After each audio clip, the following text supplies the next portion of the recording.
All right, let's solve a problem from the homework before we go on to other things. Let's look at problem 44 from WebAssign from the last assignment. We were given the equation m minus 13 squared equals 225. And we were asked to solve it using the square root property. Well, that means that we're going to take the square root of the left-hand side. Now, just on general algebraic principles, when we apply any operation to the left-hand side, we must apply it to the right-hand side. So far, the square root property isn't anything new. But what is new is now we have to add this plus and minus, because there are actually going to be two solutions to any square.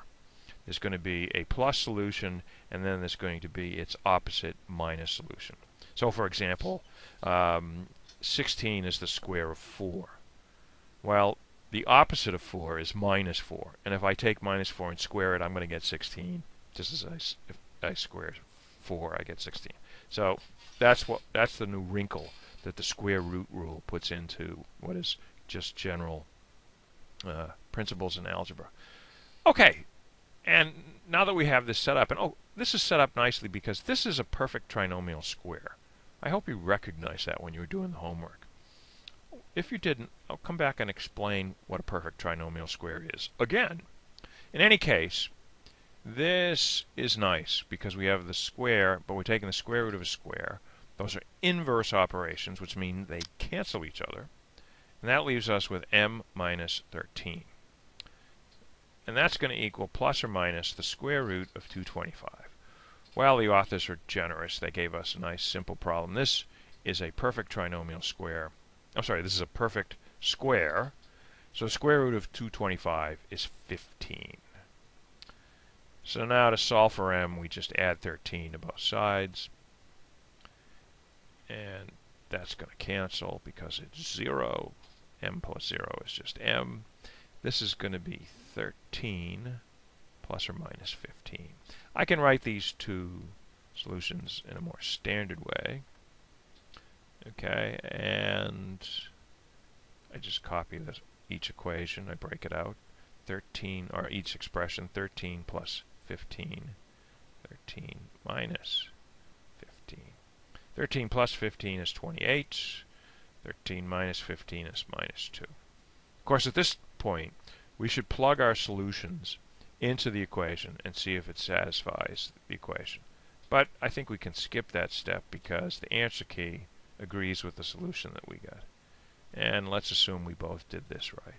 The odds that we both did this wrong are pretty long. Now, suppose I want to be an evil, rotten, pedagogical son of a gun and make this problem much more difficult, or at least appear to be more difficult. How do I do that? Well, I've had some experience being an evil, rotten, son of a gun pedagogue. All right, let's copy this equation over again. Now, what I'm going to do is I'm going to expand the left-hand side.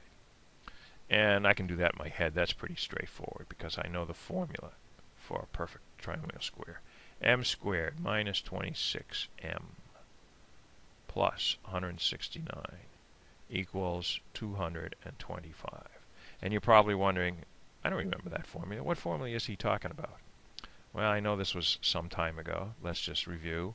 This is a perfect trinomial square. All right, because when I square this, I get u squared minus 2uv plus v squared. If you don't believe me, you can do this the hard way. Recognizing that u minus v squared is the same as u minus v times u minus v. If you FOIL this, you will get that. And just to be complete, the other perfect trinomial square is where I have a plus, and that equals this. U squared plus 2uv plus v squared.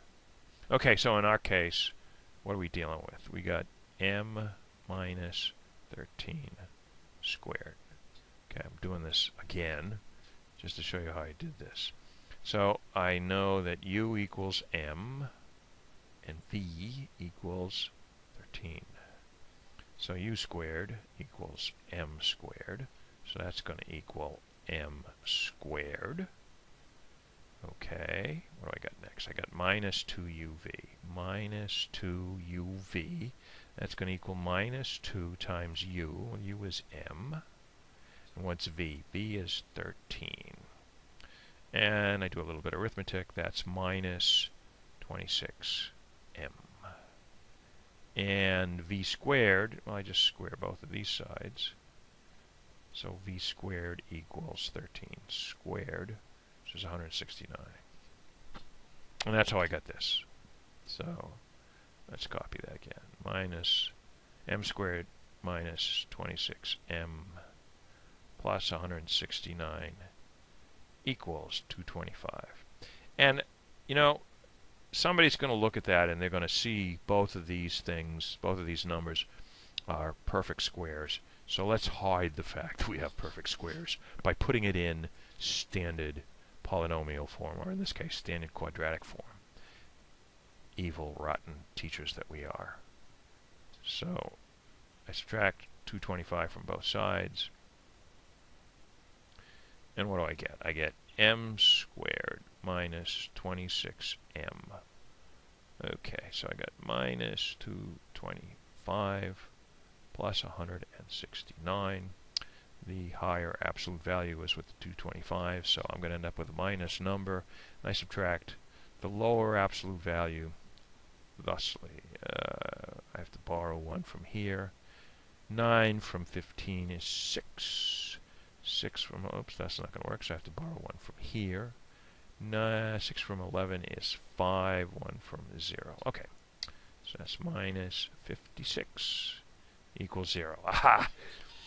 Oh, I like the looks of this. This looks evil. This looks a lot more difficult than the original form. We have no perfect squares, and of course, let's tap it off by saying, okay, solve this. All right. Now, with our repertoire, first thing we might think of is, well, I can't use the square root property because it's not in square root form. So I'm out of luck there. This is minus. So only other option I have is to use this rule. Remember this rule? If AB equals 0, then A equals 0, or B equals 0, or both. And we always assume both because both of them will satisfy the equation. So we got to factor this into something that looks like this.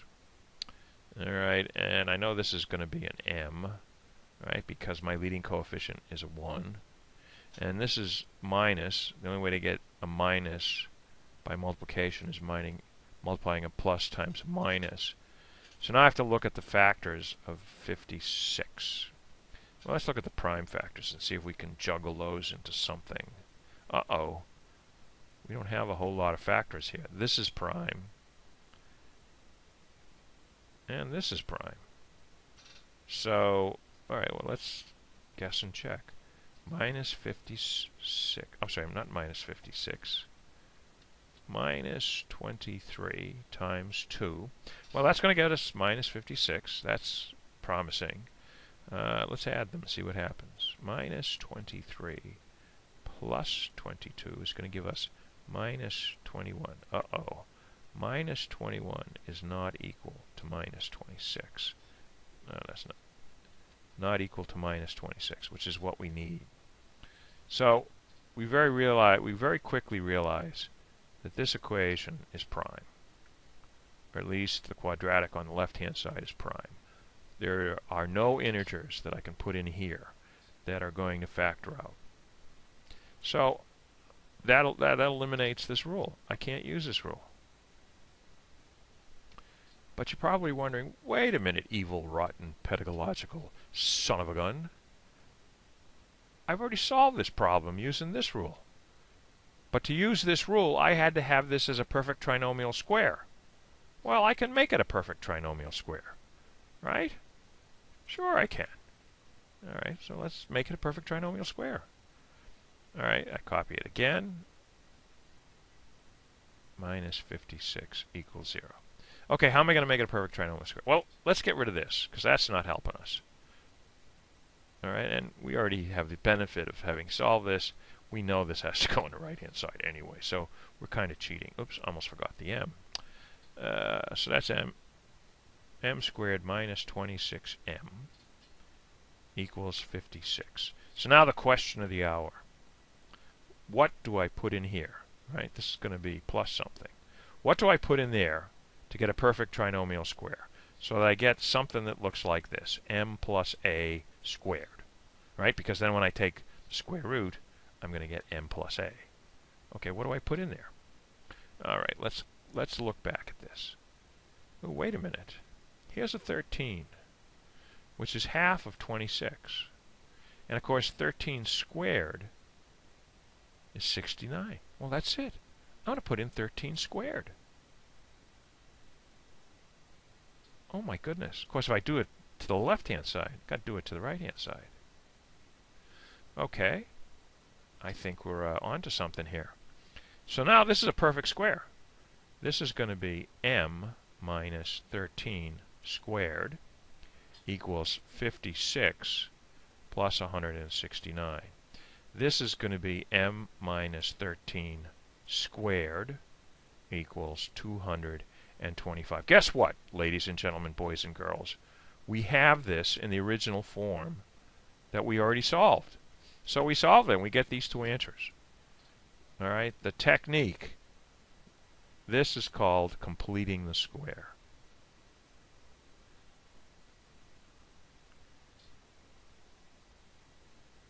Because what are we doing? We are getting rid of this number, right? We take the constants, we put them on the right-hand side. And then we put in the number, basically that's half of this, and we square that. And that gives us a perfect trinomial square. So let's put that in general terms. If I have an equation that looks like this, x squared plus bx plus c equals 0, right? That's our standard form. Well, what am I going to do? I'm going to get rid of the c, right? And now I've got x plus bx equals minus c. Then I'm going to add b over 2, right? Right, that's the 26 over 2, which was 13. And I'm going to square it. Well, I got to do the same thing over here. So that's going to be b over 2. The whole quantity is going to be squared.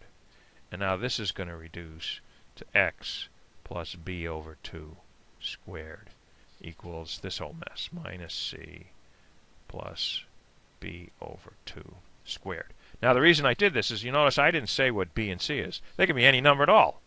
And this is going to work. And that's the power of completing the square. Remember, for factoring, it only works when these are integers. And for the square root property, it only works if I already have a perfect trinomial square on the left-hand side. So completing the square says, all right, I'm going to use that knowledge by making sure that the left-hand side is a perfect trinomial square. All right, let me try a few examples in the next few videos to show you how to do this with some specific cases.